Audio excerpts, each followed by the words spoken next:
पहलगाम हादसे के बाद लंबे वक्त तक खामोशी के बीच श्रीनगर में सयाहत फिर से तेजी से बढ़ रही है। सैकड़ों सयाह बड़े बड़े कम्युनिटी में वादी का दौरा कर रहे हैं। अफसरान का कहना है कि ये बढ़ती आवाजाही दिखाती है कि लोगों का भरोसा फिर से कायम हो गया है। मीडिया से बातचीत में सयाहों ने श्रीनगर के पुरअमन माहौल की तारीफ की और कहा कि सिक्योरिटी सिस्टम में काफी सुधार हुआ है। कई सयाह मकामी लोगों की मेहमान नवाजी की भी सराहना कर रहे हैं और अपने एक्सपीरियंस को सिक्योर और वेलकमिंग बता रहे हैं। ट्रैवल ऑपरेटर्स ने तस्दीक की है कि बड़ी तादाद में बुकिंग और ऑर्गेनाइज्ड ग्रुप टूर्स फिर से शुरू हो गए हैं, खासकर बड़े शहरों से आने वाले सयाहों के लिए। इससे टूरिज्म सेक्टर को बढ़ावा मिल रहा है और लोकल बिजनेसेस को फायदा हो रहा है। अफसरान ने इस बढ़ते ट्रेंड को बनाए रखने के लिए हिफाजती इक़दामात को मजबूत करने और सयाहों को हर मुमकिन सहूलत देने की अपनी पुरअज़मता दोहराई है। और हम कश्मीर में अभी 1000 लोगों से ज़्यादा इसी वीक में ग्रुप कर चुके हैं as a MICE. People feel very safe with us और हमारे साथ काफ़ी लोग जुड़े हैं। देखेंगे हमारे साथ पीछे बहुत सारे लोग जुड़े हुए हैं। We feel very safe hosting groups here. We have the support from Jammu Kashmir tourism and people like Shahnawaz sir from SKICCC। तो we feel very safe here and आप देख सकते हैं कितना वाइब्रेंट माहौल है यहाँ पे। People feel very safe here and we love to promote Kashmir as a destination और हम आगे भी कश्मीर को ऐसे ही प्रमोट करते रहेंगे। रिफ्लेक्शन है जो government of India and government of Jammu Kashmir का एफर्ट है और इंटेंशन है to revive the tourism sector, जिसमें हम हमारे सीएम ऑनरेबल सीएम साहब ने खुद विंटर में जाके एज अ ब्रांड एम्बेसडर काम किया।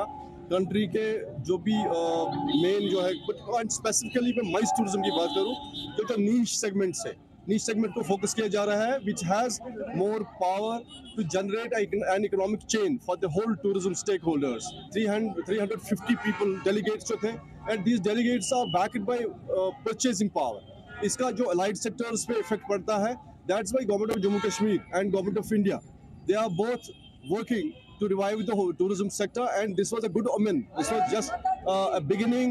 This was a beginning for a wonderful tourism year ahead. Past में जाए तो यहाँ टूरिस्ट का इतना फ्लो था कि रहने को जगह नहीं मिलती थी, लेकिन पहलगाम अटैक के बाद एक गलत इंसिडेंट की वजह से जो टूरिज्म में एक दचका लगा था, टूरिस्ट बहुत कम हो गया था। लेकिन माशाल्लाह आज टूरिस्ट का फ्लो देख के बहुत खुशी हो रही है और मैं जो टूरिस्ट कश्मीर आया हुआ है आज उनको वेलकम करता हूं और पूरे हिंदुस्तान के लोगों से रिक्वेस्ट करता हूं कि वो अपनी छुट्टियों में कश्मीर की तरफ आए और कश्मीर को एक्सप्लोर करें। डर के साथ हम इसी डर के साथ यहाँ रहते थे कि पता नहीं क्या क्या होगा, लेकिन जब हम आए हैं और यहाँ पे जो बदलाव देखा है तो उससे लगा है कि यहाँ अब ऐसा कुछ भी नहीं है जो हमने सुना था। फैमिली भी लेके आनी चाहिए। अब हमें नेक्स्ट प्लान हमने फैमिली के साथ किया है, जो हम बहुत जल्दी आएंगे। बहुत ही शानदार सुरक्षा है, बहुत अच्छा लगा यहाँ के और मैं सबसे यही कहूँगा कि आप सभी आइए और एक बार आके यहाँ पे देखिए, बहुत बढ़िया। उधमपुर में बीजेपी महिला मोर्चा ने नारी शक्ति वंदन अधिनियम के समर्थन में एक पद यात्रा निकाली। ये कदम खवातीन को 33% रिजर्वेशन देकर उन्हें खुद मुख्तार बनाने और एक इंक्लूसिव इंडिया की सिमत में आगे बढ़ाने की कोशिश है। पदयात्रा फॉरेस्ट ऑफिस छाबूतरा के पास से शुरू होकर पुरुषोत्तम हॉल CPWD दफ्तर धार रोड उधमपुर पर खत्म हुई। इस मौके पर किश्तवाड़ की MLA शगुन परिहार और नगरोटा की MLA दीवानी राणा भी मौजूद रही। उन्होंने इस रिजर्वेशन के लिए PM का शुक्रिया अदा किया। मुझे लगता है देश भर से हमारी जितनी भी महिलाएं हैं सभी इस निर्णय का समर्थन करती हैं। हमारी सभ्यता में नारी को शक्ति स्वरूपा कहा गया था, अन्नपूर्णा कहा गया था, लेकिन कहीं ना कहीं समाज में वो बेड़ियों में बंद के रह गई थी और किसी भी फील्ड में आगे नहीं बढ़ पा रही थी। मुझे लगता है प्रधानमंत्री नरेंद्र मोदी जी के इस निर्णय की वजह से आज हमारी महिलाओं को एक प्लेटफॉर्म मिल रहा है जिसमें 33% महिलाएं हर फील्ड से, हर स्टेट से, हर डिस्ट्रिक्ट से आगे आएंगी और महिलाओं का रिप्रेजेंटेशन से ये सिद्ध होगा महिलाओं की भागीदारी सिद्ध होगी और आगे देश भर में आने वाली महिलाओं के लिए वो एक एग्जाम्पल के तौर पे जाने जाएंगी। और हम सभी नारियां इस ऐतिहासिक निर्णय का समर्थन करती हैं और इस उत्सव में आज हम सब शामिल हैं और देश भर में इस ऐतिहासिक निर्णय को उत्सव की तरह मनाया जाना चाहिए। श्रीनगर के बोटानिकल गार्डन में नशा मुक्त भारत अभियान के तहत बेदारी प्रोग्राम का इनेकाद किया गया। इस प्रोग्राम का मकसद लोगों को नशे के गलत इस्तेमाल से होने वाले हेल्थ और सोशल हार्म के बारे में आगाह करना था। प्रोग्राम का एहतमाम sunrise group of youth awareness and entertainment ने किया, जिसमें नौजवान, सोशल वर्कर्स और मकामी लोगों ने बढ़ चढ़कर हिस्सा लिया। नशे की बुराई और उसकी रोकथाम की अहमियत को समझने के लिए डायलॉग, कंसल्टेशन सेशन और पब्लिक रिलेशंस एक्टिविटीज मुनक्किद की गई। ऑर्गेनाइजर्स ने इज्तिमाई समाजी जिम्मेदारी पर जोर दिया और नौजवान पीढ़ी से ड्रग फ्री जिंदगी अपनाने की अपील की। इस पहल का मकसद कम्युनिटी में बेदारी बढ़ाना, पॉजिटिव एंगेजमेंट को इंस्पायर करना और पूरी वादी में नशे के गलत इस्तेमाल को रोकना है। हम कुछ दिन पहले यहाँ पर आए कि हमारे एलजी साहब ने जो नशा मुक्त भारत अभियान पर जो इनिशिएटिव लिया है, इस पर हम उसका खैर मकदम करते हैं और उनका बहुत बहुत शुक्रिया अदा करते हैं। बात यह है कि मरकजी हुकूमत ने भी नशा मुक्त भारत अभियान पर बहुत बड़ा काम कर रही है। हमारी जम्मू कश्मीर की पुलिस काम कर रही है, हमारी इंतज़ामिया काम कर रही है। हमारा ये ग्रुप है sunrise youth awareness and entertainment group की जानिब से हमने कहा कि हम यहाँ बोटेनिकल गार्डन में सियाह भी आते हैं, बाहर के लोग भी आते हैं, तो हम इस नशा मुक्त भारत अभियान को या इस पर अवेयर करें। यूथ हमारे जो Jammu Kashmir across the valley जो भी युवा है इसमें इन्वॉल्व है, उससे हमारी यही गुजारिश रहेगी कि उसे छोड़कर हमने जो ये मार्शल आर्ट्स प्रोग्राम यहाँ पर किया, इंटरनेशनल कॉन्टेस्ट है, ये बॉडी फ्लेक्सिबिलिटी जो बच्चों ने दिखाई, इसी पर हम युवा को अट्रैक्ट करना चाहते हैं कि युवा भी ये इस किस्म की जो मंशियात से जुड़े हुए काम कर रहे हैं उसको छोड़कर तो इस हमारे ग्रुप में जुड़कर अपनी सेहत का ख्याल रखें। सबसे पहले यही चीज़ है कि अगर हम खासकर बॉयज सेक्शन को, मैं या मर्द जो मैन है उनको ये मैसेज देना चाहता हूँ कि मेल जो कि है वो दिलेरी के लिए पैदा हुआ है, वो स्ट्रांग होना ही चाहिए। अगर घर में कम से कम अगर सारे नहीं लेकिन एक होना चाहिए, फाइटर एक ना एक होना चाहिए, जो कि इस माशरे को इस गन से बचा ले और अपनी फैमिली को जो कि लाउड वन से उनको चाहे बहन हो माँ हो उनको वो प्रोटेक्ट कर सके। अगर वो नहीं कर सकता then I think he is not a man. मेरा पैगाम यही है कि जैसे कि पुलिस भी काम कर रही है, एडमिनिस्ट्रेशन काम कर रही है, हर किसी को चाहिए जो भी मतलब इस सोसाइटी में रहता है, हर किसी की जिम्मेदारी है कि वो कि हर जो भी यहाँ पे बंदा आया है, इस दुनिया में आया है, तो वो जहाँ पे गलत देखे उसको रोके। कम से कम जो भी यहाँ पे ड्रग्स हो रहा है तो उसको छोड़ दे और सपोर्ट की तरफ आए और हमसे ज्वाइन करें और एक अच्छी लाइफ जो कि वो गुजार सकते हैं और फिजिकली भी फिट रह सकते हैं और मेंटली भी फिट रह। शोपियान के नौजवानों ने जिला स्पोर्ट्स स्टेडियम में क्रिकेट टर्फ की मंजूरी पर खुशी जाहिर की। उन्होंने इस पहल के लिए शोपियान के एमएलए शबीर कुल्ले और स्पोर्ट्स सेक्रेटरी नुजहत गुल का शुक्रिया अदा किया। मकामी खिलाड़ियों और खेल शौकीन का कहना है कि ये प्रोजेक्ट उनकी लंबे वक्त से चली आ रही मांग को पूरा करता है। नए टर्फ से खेल की सतह बेहतर होगी और ट्रेनिंग के लिए सही मंच मिलेगा। खिलाड़ियों का कहना है कि अब ये नई सहूलत उन्हें बेहतर तैयारी करने और आला सतह पर मुकाबला करने में मदद करेगा। लोगों ने कहा कि इस कदम से ज़्यादा नौजवान खेलों में हिस्सा लेने के लिए इंस्पायर्ड होंगे। उन्होंने उम्मीद जाहिर की कि ज़िले में खेल इंफ्रास्ट्रक्चर को मजबूत करना और यंग टैलेंट्स को बढ़ावा देने के लिए आगे भी ऐसे कदम उठाए जाएंगे। यहाँ हमारे यूथ की और ख़ासकर जो स्पोर्ट्स के साथ कनेक्टेड हमारा यूथ है, जो स्पोर्ट्समैन हैं, जो क्रिकेट की तरफ ज़्यादा मुलविस हैं, उन लोगों की बहुत लॉन्ग टर्म डिमांड थी कि यहाँ पे एक टर्फ बने, स्टेडियम की मरम्मत हो। क्योंकि जैसा आप भी जानते हैं, हमने देखा भी है, यहाँ जो लोग खेलते हैं, यहाँ जो हमारा यूथ है, उन्होंने भी देखा है कि स्टेडियम की हालत बहुत सालों से बहुत खस्ता रही है। तो एज ए रिज़ल्ट पहली चीज़ जो हमने करी है, पहले हम शबीर साहब के पास भी गए, एमएलए साहब के पास गए, as on behalf of the youth हम सब गए कि हमने उनको ये हमारी जो लॉन्ग पेंडिंग डिमांड्स थी स्टेडियम की डेवलपमेंट के लिए, ये प्लान और ये प्रपोज़ल बहुत महीनों से चल रहा था उनके पास। लेकिन फाइनली हम शुक्रगुजार हैं शबीर साहब के भी और साथ साथ नुजहत मैडम के भी, और ख़ासकर यहाँ पे जो खांडे साहब हैं और इरफान साहब भी हैं जो पुलवामा से हैं, इन्होंने हमारे साथ ताउन किया और हमें गाइड किया और हमें हेल्प किया। अब फाइनली यहाँ टर्फ का काम शुरू हो गया है। देश के दीगर हिस्सों की तरह अनंतनाग में भी fire and emergency services week मनाया गया। प्रोग्राम जिला हेडक्वार्टर्स में मुनक्किद किया गया, जिसमें fire and emergency services department के अफसरान और मुलाजमीन शामिल हुए। इस मौके पर डिप्यूटी डायरेक्टर मोइनुल इस्लाम ने उन शहीदों को खिराज अकीदत पेश की प्रोग्राम का मकसद आवाम में फायर सेफ्टी और इमरजेंसी तैयारियों की अहमियत के तईन बेदारी बढ़ाना भी था। We pay homage to our martyrs to be fire fighting और रेस्क्यू ऑपरेशन में शहीद हुए, उनका हमने होमेज पेश किया।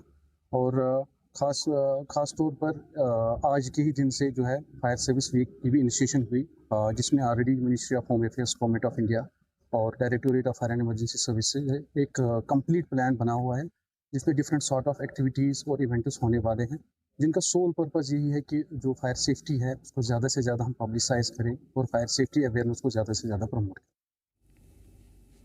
श्रीनगर में फायर एंड इमरजेंसी सर्विसेज महकमे ने फायर सर्विस वीक मनाया, जिसमें स्टूडेंट्स की हिस्सेदारी देखी गई। बटमालू हेडक्वार्टर्स में मुनक्किद पेंटिंग कंपटीशन में स्कूली स्टूडेंट्स ने हिस्सा लिया। इस प्रोग्राम का मकसद नौजवान पीढ़ी को आग से हिफाजत, इमरजेंसी तैयारियों और कम्युनिटी जिम्मेदारी की अहमियत के बारे में बेदार करना था। सब जानते हैं कि पूरे मुल्क भर में फायर सर्विस वीक जो है अभी ऑब्जर्व किया जाता है। जैसे कल नेशनल फायर सर्विस जो है डे था, जो कि 14 अप्रैल को ऑब्जर्व किया जाता है। इसका जो अगर थोड़ा सा हम बैकग्राउंड जानने की कोशिश करेंगे, एक मुंबई विक्टोरिया डॉक में जो SS फोर्ट स्ट्राइक के नाम से एक शिप था, जो कि मुंबई पोर्ट पे ओवरनाइट हॉल्ट हुआ था, और इसमें काफ़ी सारा जो है combustible material, cotton balls, oil drums, explosive substances थे, और अचानक इसमें बहुत ही भयंकर आग लग जाती है। धमाके इतने इम्पैक्टफुल होते हैं कि शिमला तक उसके झटके महसूस किए जाते हैं। तो हमारे फायर फाइटर्स भी वहाँ पे जाते हैं लोगों समेत। अगर हम फायर फाइटर्स की बात करेंगे तो 66 फायर फाइटर्स उसमें शहीद हो जाते हैं। तो फिर हर साल मिनिस्ट्री ऑफ होम अफेयर्स ने डिसाइड किया कि हर साल 14 अप्रैल को हम इस दिन को as fire service day observe करेंगे, और बाद में फिर MHA ने इसको एक्सटेंड किया पूरे हफ्ते के लिए, जहाँ पे हम अवेयरनेस को स्प्रेड करने की कोशिश करेंगे, ताकि ऐसे इंसिडेंट्स जो कि जैसे मुंबई विक्टोरिया डॉक में हुआ था, ऐसे इंसिडेंट्स दोबारा ना हो। तो उसके लिए हम कंटिन्यूसली जो है अवेयरनेस स्प्रेड करने की कोशिश करते हैं। आगे बढ़े आपको बताएं कि पुंछ में हाल ही में सिक्योरिटी हालात को देखते हुए रिटायर्ड पुलिस एहलकार ने एक इमरजेंसी मीटिंग बुलाई। इस मीटिंग का मकसद पुलिस और सेना की मदद करने की हिकमत अमली पर चर्चा करना और देही इलाकों में लोगों को नेशनल सिक्योरिटी से जुड़े खतरों के बारे में बेदार करना था। इस retired police personal welfare league Poonch के जिला सदर सुरजीत सिंह सुडान ने मुनाकिद किया। मीटिंग में मौजूद लोगों को खिताब करते हुए सुडान ने कहा कि मुश्किल वक्त में वो सिक्योरिटी फोर्सेस के साथ कंधे से कंधा मिलाकर खड़े रहने के लिए पूरी तरह से तैयार हैं। उन्होंने ये भी बताया है कि रिटायर्ड मुलाजमीन अपने एक्सपीरियंस और सेंसेस ऑफ ड्यूटी के मकामी सिक्योरिटी कोशिशों को मजबूत करने में अहम किरदार अदा करते हैं। सुडान ने आगे कहा है कि लीग के मेंबर, खास करके लाइन ऑफ कंट्रोल के पास में रहने वाले लोग सिक्योरिटी ट्रेनिंग और बेदारी प्रोग्राम में बढ़ चढ़कर हिस्सा लेंगे। इसका मकसद मकामी लोगों को नेशनल सिक्योरिटी से जुड़े मुमकिन खतरे के बारे में आगाह करना है। मीटिंग में शामिल लोगों ने अमन और सिक्योरिटी बनाए रखने में कम्युनिटी के किरदार पर जोर दिया। उन्होंने मकामी अफसरान के साथ में मिलकर काम करने का भी हलफ लिया, ताकि ज़रूरतमंद लोगों तक वक्त पर सही जानकारी और गाइडेंस पहुंचाई जा सके। पुलिस वेलफेयर फोरम की आज एक मीटिंग की गई, जिसमें जो मुल्क में और जो अंतर्राष्ट्रीय स्तर पर जो के हालात बन रहे हैं उसको देखते हुए रिटायर्ड पुलिस पर्सनल्स ने जो है अपनी सेवाएं जो है भारत सरकार के साथ, चाहे वो फौज हो चाहे पुलिस हो, उनके साथ देने की बात कही है। तो इस पे बात करने के लिए फोरम के प्रेसिडेंट हमारे साथ है और कुछ लोग हैं, उनसे बात करते हैं और जानने की कोशिश करेंगे कि क्या वजूहत रही और क्या सोच है इनकी। जी, पहले तो आपका बहुत बहुत स्वागत है सर। जी में सर बताएं कि क्या मीटिंग रही और क्या आज की मीटिंग में डिस्कशंस रही आपने? आज की मीटिंग में हमने ये तय किया है कि हालात जो हैं मुल्क के और तमाम दुनिया के हालात जो हैं वो इस वक्त सब दुनिया जानती है कि क्या चल रहा है, कभी कहीं खासकर हमारा पड़ोसी मुल्क जो है वो यहाँ पे हमारे अमन आमा में खलल डालने की कोशिश करता है। तो इससे पहले भी हमने जब सर्विस में मिलिटेंसी को क्रैश किया है और कहीं मिलिटेंटों को जहन्नम रसीद किया है, तो आज भी हमने ये मीटिंग की है कि अगर गवर्नमेंट को हमारी कहीं पे ज़रूरत है तो हम शाना बिशाना गवर्नमेंट के साथ हैं। किसी किस्म की भी कोई सेवा अगर वो चाहते हैं हमसे तो हम देने के लिए तैयार हैं। जी, तो कुछ और एक्स सर्विस मैन जी, आपका नाम सर? मेरा नाम शब्बीर है सर, सब मैं रिटायर हूँ। आज की मीटिंग हमारी हर महीने में, हर साल में हम 15 तारीख हम रखते हैं मीटिंग। पूरे डिस्ट्रिक्ट पुंछ के जो रिटायर्ड लोग हैं वो यहाँ पे आते हैं और हम हर चीज़ पर अपना जो ख्याल है, जो तकलीफात हैं, जो कुछ भी सब को हम उनको बोलते हैं कि आप यहाँ पे आया करो, अपनी जो रिटायरमेंट की जो भी सब जिंदगी गुजर रही है उसके हाल हवाल बताएंगे। और प्रेजेंट सिचुएशन ये है कि इस वक्त मुल्क के हालात जो भी हैं आपको पता ही है सब कुछ। मैं अपनी गवर्नमेंट से ये गुजारिश करता हूँ, जो भी पुलिस रिटायरमेंट की हमारे लिए कुछ भी कोई होगा हम उसके लिए हाजिर हैं। हम उनके लिए हम अपने मुल्क के लिए जान देने के लिए कुर्बान करने तैयार हैं। और हमारा किसी वक्त भी हमारे इस वक्त हमारे पड़ोसी मुल्क है उसका हमेशा है कि किसी वक्त भी यहाँ पे हमला या कुछ भी कर सकता है। हम उनके साथ हैं, कोई भी मामला होगा हम शाना बचाना खड़े हैं।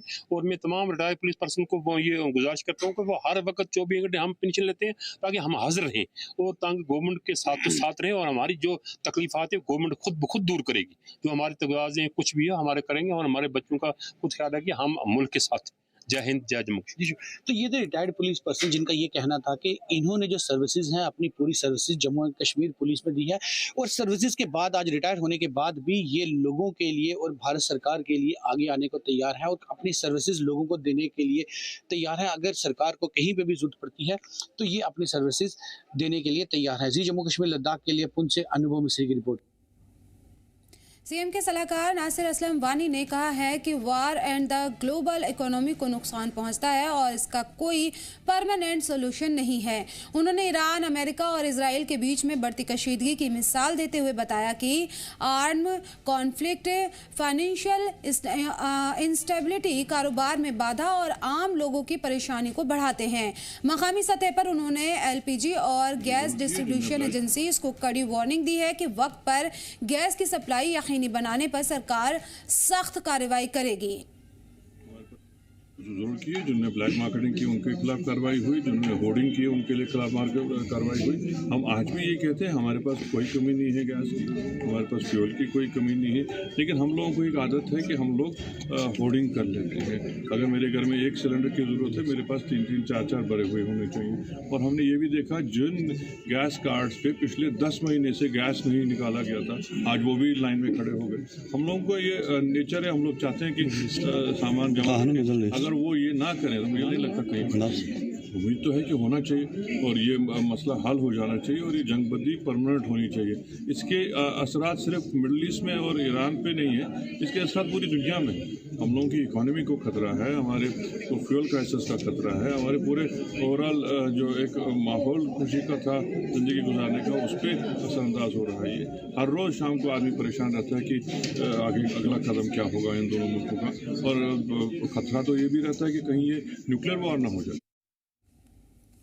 रामबन के हाई सेकेंडरी स्कूल ग्राउंड में युवा दंगल कमेटी की तरफ से रामबन केसरी दंगल का इनेकाद किया गया। ये रवायती कुश्ती कंपटीशन लोकल कल्चर को दोबारा जिंदा करने के लिए की जा रही है, जिसमें दूर दराज से पहलवानों ने हिस्सा ले रहे हैं। इस दौरान बड़ी तादाद में नाज़रीन ने शिरकत की और रवायती कुश्ती में हिस्सा लेने वालों का हौसला बढ़ाया। जोरदार तालियां, पहलवान जोर लगाओ, शाबाश।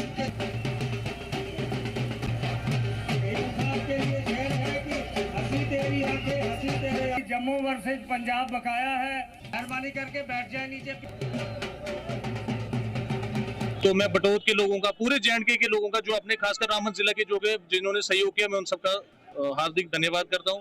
दूसरा, पुलिस के कर्मचारी, उनका भी मैं हार्दिक धन्यवाद करता हूं। उसके बाद प्रिंसिपल हाई सेकेंडरी का मैं धन्यवाद करता हूं। CRPF के लोगों का मैं धन्यवाद करता हूं। जो जितने भी हमारे स्पॉन्सर हैं उन सबका मैं धन्यवाद करता हूं कि उन्होंने ऐसा जो कार्यक्रम है जो सफल करा है। जिस प्रकार आप जानते होंगे कि जो यहाँ पे केसरी दंगल जो हमेशा होता था, लेकिन कुछ कारणवश जो है ये कड़ी जो टूट गई थी कोरोना के बाद, लेकिन रामबन के युवाओं ने एक संकल्प लिया कि जो हमारे बुजुर्ग जो हमारे वो करते थे, ये जो ऐसा त्योहार करते थे, ऐसा जो पर्व करते थे, वो क्यों टूट गया बैसाखी पर। तो ऐसे ही कुछ लोगों ने, युवाओं लोगों ने रामबन के हित के और जो हमारे युवा जो नशे की ओर जा रहे हैं उनको लिए ये कार्यक्रम का आयोजन किया। आप देखेंगे कम से कम इसमें 7 से 8 हज़ार लोग थे। उन सारे लोगों का मैं हार्दिक धन्यवाद करता हूँ। जी, वैसे इसाक अहमद मेरा नाम, और लल्लू वैसे बोलते हैं दंगलों में, और बाकी जो सबको पता है उसमें लल्लू नाम है, छोटा निकनेम मेरा। और सेंट्रल स्पोर्ट्स टीम में मुझे के पुलिस में, और 2025 में जो मैं यूएसए के पुलिस की तरफ से खेलने के लिए गया था हाँ जी देखिए पुलिस की तरफ से इंडिया को रिस्पेक्ट किया मैंने और जो वहाँ पे गोल्ड के लिए खेला हूँ मैं गोल्ड जीता जी और यहाँ पे आया हूँ और बहुत प्यार मिला इधर। बहुत दिन में जो लोगों में इंटरेस्ट है कुश्ती के लिए बहुत ज्यादा देखा मैंने, इतना वैसे देखा नहीं मैंने कहीं, यहाँ पे बहुत ज्यादा इंटरेस्ट है कुश्ती के लिए। इस तरह का मुकाबला जो आपका अपोजिट पहलवान जी बहुत टफ मुकाबला था। 2-4 मिनट पहले तो मेरे को लगा कि काफी कंपटीशन दिया, बाद में थोड़ा पहलवान कहाँ से तो क्या नाम था का मुकाबला रहा? वो पंजाब के थे, लुधियाना के गोपी लीला। ये ना जैसे पढ़ाई की तरफ जो बच्चों घर वाले जो पेरेंट्स हैं उनके बच्चों को एक पीरियड उनका स्पोर्ट्स का दो जरूर। पढ़ाई करके उनका क्या फायदा अगर आगे बिगड़ गए जो गलत माहौल में। अगर स्पोर्ट्स में जुड़ेंगे, कोई भी गेम करेंगे तो उनको थोड़ा सा अपनी सेहत के लिए बढ़िया रहेगा, ध्यान रहेगा। पढ़ाई भी जरूरी है मगर ये स्पोर्ट्स पढ़ाई का क्या अगर आगे बच्चा कोई गलत रास्ते पे चला गया तो फिर क्या फायदा। स्पोर्ट्स की तरफ जाएगा, उसका ध्यान रहेगा कहीं बिजली में किसी गेम में हो। तो फिर कितने सालों से आप जो है इसमें हो रेसलिंग दंगल में? मेरे को 15-16 सालों से। सबसे पहले मेरा शुक्रिया जो हमारे डीएसपी साहब हैं कुलदीप खंडू जी, उन्होंने हमें काफ़ी स्पोर्ट्स के लिए काफ़ी सपोर्ट किया हमें। और हमारे कोचेज़ हैं जो हमारे स्पोर्ट्स में रोशन शर्मा कृष्ण कोच हैं और मेरे उस्ताद धीरज शर्मा जो। ये सबसे बड़ी खुशी की बात है कि काफ़ी 7-8 सालों, ज़्यादा मेरे ख्याल से ज़्यादा ना हो, 7-8 सालों के बाद ये प्रोग्राम जो युवा दंगल कमेटी रामबन उन्होंने आयोजित किया और हमने कोशिश की थी कि एक अच्छा प्रोग्राम ऑर्गेनाइज हुआ, अच्छे से हम लोग वेल डिसिप्लिन में इसको ऑर्गेनाइज करें ताकि हमारे इसका एक विषय भी था ताकि हमारे समाज में जैसे आप देखते हैं कि नशा आजकल बहुत ज़्यादा फैल रहा है, उस अभियान को भी मद्देनजर रखते हुए हमने ये आयोजन किया था और आप लोगों का सहयोग से, सब पब्लिक के सहयोग से बड़े अच्छे सफलतापूर्वक ये संपूर्ण हुआ। सर इसमें नौजवान जो पहलवान थे रामबन जिला के उनको भी मौका मिला? बिल्कुल हमारा सबसे पहले मेन मोटिव यही था कि जो हमारे डिस्ट्रिक्ट के पहलवान हैं उनको मौका दिया जाए, उनको एक्सपोजर मिले। हमारे ऑलरेडी भी जो एथलीट्स हैं जैसे बॉक्सिंग में पार्टिसिपेट करते हैं और भी खेल एथलीट्स में पार्टिसिपेट करते हैं, लेकिन कुश्ती में 8-10 सालों की वजह से जो गैप पड़ गया था जिसमें हमारे लोकल जो यूथ थे वो पार्टिसिपेट नहीं कर सकते थे। तो बड़ा अच्छी बात हमने कोशिश की थी कि अपने डिस्ट्रिक्ट रामबन को एक्सपोजर मिले, उनके यूथ होगा और पार्टिसिपेशन आपने देखा होगा, पार्टिसिपेशन बड़े अच्छे स्तर पर हुआ, युवा ने भी रामबन के यूथ ने पार्टिसिपेट किया।